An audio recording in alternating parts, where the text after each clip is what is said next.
മലയാളികൾക്ക് ഏറെ ഇഷ്ടമുള്ള നടിയാണ് ഉർവശി. സ്വാഭാവിക അഭിനയവും ഹാസ്യ കഥാപാത്രങ്ങളുടെയുമാണ് ഉർവശി പ്രേക്ഷകരുടെ മനസ്സിൽ ഇടം പിടിച്ചത്.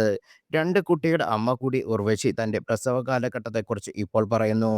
പ്രസവത്തിനു മുമ്പും ശേഷം സ്ത്രീകളിൽ മാനസിക മാറ്റങ്ങളും ഹോർമോണുകൾ ഉണ്ടാകുന്നത് നിസ്സാരമാണെന്ന് ഇന്ന് പലരും കാണുന്നത്. ആ സമയത്ത് സ്ത്രീകൾ കടന്നുവന്ന മാനസിക വിഷമങ്ങൾ ആരും തന്നെ ഇപ്പോഴും വേണ്ട രീതിയിൽ പ്രാധാന്യം നൽകുന്നില്ല. ആ സമയത്താണ് താൻ പ്രസവശേഷം എന്തെല്ലാം മാനസിക ബുദ്ധിമുട്ടുകൾ നേരിടേണ്ടിവന്നു എന്ന് ഉർവശി തുറന്നു പറയുന്നത്. പ്രസവശേഷം താൻ കടുത്ത ഡിപ്രഷനിലൂടെ കടന്നുപോയി എന്നാണ് താരം വെളിപ്പെടുത്തുന്നത്. തനിക്ക് എപ്പോഴും കുഞ്ഞിന്റെ ചിന്ത മാത്രമായിരുന്നു. പ്രസവത്തിനു മുമ്പ് തന്നെ ഏറ്റെടുത്ത ഒരു സിനിമയുടെ ഷൂട്ടിംഗ് സെറ്റിലേക്ക് പോയി എനിക്ക് ഒരു സമാധാനവുമില്ല. കുഞ്ഞിനെ ജോലിക്കാരുടെ അടുത്ത് ഏൽപ്പിച്ചാണ് പോന്നത്. അവര് കുട്ടിയെ നന്നായി നോക്കുമോ, പാലൊക്കെ നന്നായി കൊടുക്കുമോ എന്ന് ചിന്തിച്ച് ടെൻഷനായി. അങ്ങനെ ഒരു സെറ്റിൽ വെച്ച് ഞാൻ പെട്ടെന്ന് ഓടി എൻ്റെ കുട്ടിയുടെ അടുത്ത് ചെന്ന് നോക്കും മനസ്സിൽ ചിന്തിച്ച പോലെ പാല് തിളപ്പിക്കാതായിരുന്നു അന്ന് ആ കുട്ടികൾ കൊടുക്കാനായി ശ്രമിച്ചത്.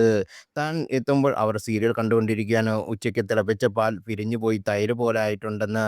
അതാണ് കുട്ടിക്ക് കൊടുത്തത്. താൻ അപ്പോൾ തന്നെ അവരെ ജോലിയിൽ നിന്ന് പുറത്തു പറഞ്ഞു വിട്ടെന്നും ഉർവശി പറയുന്നു. കഴിയുന്നതും ഞാൻ കൊണ്ടുനടന്ന് എൻ്റെ കുട്ടിയെ വളർത്തിയത്. എൻ്റെ അപ്പച്ചി ആണ് കുഞ്ഞിനെ നോക്കിയിരുന്നത്. മക്കളെ ആയാലും മകനെ ആയാലും സ്കൂളിൽ ചേർക്കുന്ന കാലം വരെ താൻ വലിയ രീതിയിൽ ടെൻഷൻ അനുഭവിച്ചിരുന്നു എന്നാണ് നടി പറയുന്നത്. മകനായതിനു ശേഷം തൻ്റെ ഭർത്താവിൻ്റെ സ്നേഹവും ത്യാഗവുമാണ് തനിക്ക് ഏറെ ഗുണകരമായത്. കുഞ്ഞിന് 28 ദിവസത്തിന് ശേഷം താൻ കുളിപ്പിച്ചിട്ടുള്ള എല്ലാ അനുഗ്രഹമായി ചെയ്തിരുന്നത്. വീണ മുകുന്ദൻ നൽകിയ അഭിമുഖത്തിലാണ് ഉർവശി തന്റെ അമ്മയിലെ വേദനാദികളെക്കുറിച്ച് സംസാരിച്ചത്.